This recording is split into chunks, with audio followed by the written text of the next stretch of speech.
അസ്സലാമു അലൈക്കും വറഹ്മത്തുള്ളാഹ്. മറുനാടൻ ചാനലിൽ വന്ന ഒരു വാർത്തയാണ്. അസർ ഉസ്താദ് എന്ന് പറയുന്ന സ്ഥാപനയിൽ പഠിക്കുന്ന ഉസ്താദ് 15-കാരിയായ ആ സ്ഥാപനത്തിൽ പഠിക്കുന്ന ഒരു പെൺകുട്ടിയെ മോശമായ പെരുമാറിയതും ആ ഒരു വാർത്ത, അതിൻ്റെ യഥാർത്ഥ നിജസ്ഥിതി പരിശോധിക്കുമ്പോഴാണ് അത്ഭുതപ്പെട്ടത്. അവിടെ സാധാരണ എല്ലാ ഭാഗത്ത് CC ക്യാമറകളൊക്കെ ഉണ്ട്. അസർ ഉസ്താദ് ഇത്തരത്തിലുള്ള പ്രവൃത്തിയിൽ അകപ്പെട്ട ദിവസവും സമയവും ഒക്കെ കൃത്യമായ പരിശോധന നടത്തുമ്പോൾ പെൺകുട്ടി പറയുന്നുണ്ട്, 8 തവണമാണ് അസർ ഉസ്താദ് എന്നെ ഉപയോഗിച്ചിട്ടുള്ളത് എന്ന് പറയുന്നുണ്ട്. പിന്നെ മറുനാടനെക്കുറിച്ച് പറയേണ്ടതില്ല. എന്നും മുസ്ലിങ്ങളെയും ഇസ്ലാമിനെക്കുറിച്ച് എന്തെങ്കിലും ഒരു ചെറിയ വാർത്ത കിട്ടിയാൽ മതി, അത് സമൂഹത്തിൽ പ്രചരിപ്പിക്കാനും സമൂഹത്തിൽ വലിയ പ്രശ്നമുണ്ടാക്കാനും മുസ്ലിമീങ്ങൾ ഇങ്ങനെ തന്നെയാണ്, ഉസ്താദന്മാർ ഇങ്ങനെ തന്നെയാണ്, മതപഠനം ഇങ്ങനെ തന്നെയാണ്, മതസ്ഥാപനങ്ങൾ നടക്കുന്ന ഇത്തരത്തിലുള്ള വൃത്തികെട്ടതാണ് എന്നാണ് ജനങ്ങളെ ബോധ്യപ്പെടുത്താൻ വേണ്ടിയുള്ള പല ശ്രമങ്ങളും നടത്തിയിട്ടുണ്ട്. അത് മുഖാന്തരം പല സ്ഥാപനങ്ങളും അടക്കപ്പെട്ടതായി നമുക്കറിയാം. ഈ അസർ ഉസ്താദ് എന്ന് പറയുന്ന ഉസ്താദ് ഒരു നോക്ക് കൊണ്ടുപോലും അവിടുത്തെ പെൺകുട്ടികളെ അത്തരത്തിലുള്ള ഒരു നീചമായ പ്രവൃത്തിയിൽ അകപ്പെട്ടിട്ടില്ല എന്നാണ്. അവിടെയുള്ള ഏകദേശം 300 ചില്ലാര കുട്ടികളുണ്ട്. ആ കുട്ടികൾ പറയുന്നത് അങ്ങനെയാണ്. അവിടെയുള്ള മാതാപിതാക്കളൊക്കെ, ഈ കുട്ടി പോയിട്ട് 22 ദിവസമേ ആയിട്ടുള്ളൂ എന്നാണ് പറയുന്നത്.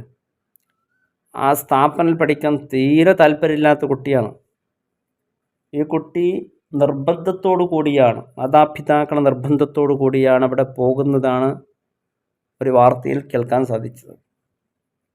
അപ്പോൾ ഈ കുട്ടിയെക്കുറിച്ച് ഇതിൻ്റെ മുമ്പ് ഇങ്ങനെ നടന്നിട്ടുണ്ട്. മറ്റൊരു സ്ഥാപനവുമായി ബന്ധപ്പെട്ട സ്ഥലത്ത് ഒരു കുട്ടി അവിടെ പഠിക്കാൻ തീരെ താല്പര്യമില്ലാതെ പലതും ആ സ്ഥാപനത്തെക്കുറിച്ച് പറഞ്ഞിട്ടുണ്ട്.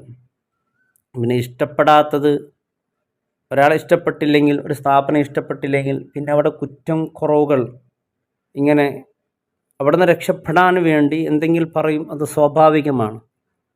നമുക്കൊരാളെ ഇഷ്ടമല്ലെങ്കിൽ അയാളെക്കുറിച്ച് നാം വെറുപ്പ് പറയൽ സ്വാഭാവികമാണ്. രക്ഷപ്പെടാനുള്ള കുറുക്കു വഴികൾ സ്വാഭാവികമാണ്. മക്കൾ എന്ത് വേണമെങ്കിലും ചെയ്യും. ചില മദ്രസകളിൽ അങ്ങനെ നടന്നിട്ടുണ്ട്. പലർക്കും പല അനുഭവങ്ങളുണ്ട്. ഒരുപാട് അനുഭവങ്ങൾ അവർ പറയാറുണ്ട്.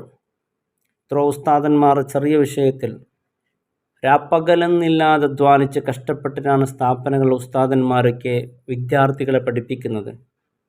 ആ പഠിപ്പിക്കുന്നതിന് അവർക്ക് അർഹമായ ശമ്പളമോ അവിടെ നിന്ന് കൃത്യമായി കിട്ടുന്നില്ല. കാരണം സ്ഥാപനങ്ങൾ നടക്കുന്നത് തന്നെ വലിയ പ്രയാസങ്ങളിലാണ്. പ്രയാസം നടക്കുമ്പോഴാണ് ഇത്തരത്തിലുള്ള വിഷയങ്ങളും അവിടെ ആകുമ്പോൾ പിന്നെ അതിലേറെ പ്രയാസമാണ് ആ സ്ഥാപന അധികൃതർക്ക് ഉണ്ടാകുന്നത്. അപ്പോൾ ഈ പെൺകുട്ടി പറഞ്ഞ ആ കൃത്യമായ ക്യാമറ പരിശോധിക്കുമ്പോൾ ഒരു തെളിവുകളും പോലീസുകാർക്ക് കണ്ടെത്താൻ സാധിച്ചില്ല എന്നാണ്. ഉസ്താദിനെ രക്ഷപ്പെടുത്തൽ കൊണ്ട് നമുക്കൊന്നും കിട്ടാൻ പോകുന്നില്ല. ഉസ്താദ് നമ്മുടെ കുടുംബക്കാരനോ അല്ലെങ്കിൽ നാട്ടുകാരനോ ഒന്നുമല്ല. എന്നാലും ഒരു സ്ഥാപനത്തെ ബാധിക്കുമ്പോൾ ഇതിൻ്റെ മുമ്പ് പലതും ഇത്തരത്തിലുള്ള കള്ളത്തരങ്ങൾ വന്നതുകൊണ്ട്, അതുപോലെ ഇതുമായി ഒരു സ്ഥാപനം അടക്കപ്പെടുമ്പോൾ അതൊരു സമൂഹത്തിന് വലിയ നഷ്ടമുണ്ടാകും. ഒരു സ്ഥാപനം നടത്തണമെങ്കിൽ ഒരുപാട് കഷ്ടപ്പാടുണ്ട്. ഈ കേസ് തെളിയുകയാണെങ്കിൽ ആ ഉസ്താദിന് അർഹമായ ശിക്ഷ കിട്ടണം തന്നെയാണ് നാം ആഗ്രഹിക്കുന്നത്. അതല്ലാതെ വെറുതെ ഒരു സ്ഥാപനത്തോട് ഇഷ്ടമില്ല, പഠിക്കാൻ ഇഷ്ടമില്ല. മാതാപിതാക്കൾ ശ്രദ്ധിക്കണം. ഒരു കുട്ടിക്ക് ഒരു സ്ഥാപനത്തിൽ പഠിക്കാൻ ഇഷ്ടമില്ലെങ്കിൽ നിർബന്ധം പൂർവ്വം അവിടെ പഠിപ്പിക്കരുത്. കാരണം അത് കുട്ടിയിൽ വലിയ മാനസിക പ്രശ്നമുണ്ടാക്കും. പിന്നെ അവിടെ നിന്ന് രക്ഷപ്പെടാനുള്ള കുറുക്കു വഴികൾ തേടി ഒന്നും കിട്ടിയില്ലെങ്കിൽ ജീവൻ വരെ നഷ്ടപ്പെടും. അങ്ങനെ നഷ്ടപ്പെട്ട ഒരുപാട് അനുഭവങ്ങളുണ്ട്. നമ്മുടെ നാട്ടിൻ്റെ അടുത്തൊരു സ്ഥാപനമുണ്ട്. അവിടെ 8ാം ക്ലാസ്സിൽ പഠിക്കുന്ന കുട്ടിയാണ് ജീവൻ ഒടുക്കുന്നത് ഹോസ്റ്റലിൽ വെച്ചിട്ട്. എന്തുകൊണ്ട്? ഞാൻ പോകുന്നില്ല എന്ന് പല തവണ ഉമ്മ ഉപ്പയോട് പറഞ്ഞപ്പോൾ അവർ നിർബന്ധിച്ചിട്ടാണ് ഹോസ്റ്റലിലേക്ക് അയച്ചത്. അപ്പോൾ പിന്നെ വേറെ വഴിയില്ല എന്ന് മനസ്സിലാക്കി അവസാനം ആ കൊടും കൃത്യം ചെയ്യേണ്ടി വന്നു. നമ്മുടെ മാതാപിതാക്കൾക്ക് ശ്രദ്ധിക്കാം. ന്യായീകരിക്കാൻ വേണ്ടിയല്ല ഇത് പറയുന്നത്. ന്യായീകരിച്ചതുകൊണ്ട് നമുക്കൊന്നും കിട്ടാനും പോകുന്നില്ല. ഒരു നിരപരാധിയെ ശിക്ഷിക്കപ്പെടുമ്പോൾ, ഒരു നിരപരാധിയായ ഒരു സ്ഥാപനത്തെ മോശമായി പറയുമ്പോൾ അത് സങ്കടമുണ്ടാക്കുന്നുണ്ട് എന്നുള്ളതാണ്. കുട്ടികൾക്ക് ഇഷ്ടപ്പെടാതിരിക്കുമ്പോൾ മദ്രസയിലാണെങ്കിലും അങ്ങനെ തന്നെയാണ്. പരീക്ഷയിൽ കുട്ടികൾക്ക് മാർക്ക് കൂടിയാൽ ആ ഉസ്താദിന് ആ കുട്ടിയോട് വലിയ ഇഷ്ടമാണ്, അതുകൊണ്ടാണ് മാർക്ക് കൂടുതൽ കൊടുത്തത്. അങ്ങനെ പറയുന്ന കുട്ടികൾക്ക് പരസ്പരം അസൂയുള്ള കാരണം, അല്ലെങ്കിൽ ഉസ്താദ് മറ്റുള്ള കുട്ടികൾ മാത്രം സ്നേഹിക്കുന്നു, എന്നെ പരിഗണിക്കുന്നില്ല എന്നാകുമ്പോൾ മനസ്സിൽ തോന്നുന്നത് അങ്ങ് പറയും. സംഭവിച്ചിട്ടുണ്ടാവില്ല, മനസ്സിലങ്ങനെ തോന്നിയതാണ്. അത് നടന്നതുപോലെ അവതരിപ്പിക്കുന്ന കുട്ടികൾ അത്രയും മിടുക്കന്മാരായ കുട്ടികളുണ്ട്. അപ്പോൾ ഈ പെൺകുട്ടികളെ പറയുകയാണെങ്കിൽ, ഈ പെൺകുട്ടികൾക്ക് ഇപ്പോൾ അങ്ങനെ സംഭവിച്ചിട്ടുണ്ടെങ്കിൽ ഇവൾക്കിപ്പോൾ ഇവളെ കൂടെ നിൽക്കാൻ ഇവളെ ഉമ്മ മാത്രമേ ഉള്ളൂ. മറ്റുള്ളവർ സ്ഥാപനം എന്ന് പറയുമ്പോൾ സ്ഥാപനത്തിൻ്റെ കൂടെയാണ് കൂടുതൽ ആൾ നിൽക്കുക. അപ്പോൾ അതും ആവാൻ പാടില്ല, ഇവിടെ അതും സംഭവിക്കരുത്. സത്യസന്ധം ഇവിടെ തെളിയേണ്ടതുണ്ട്.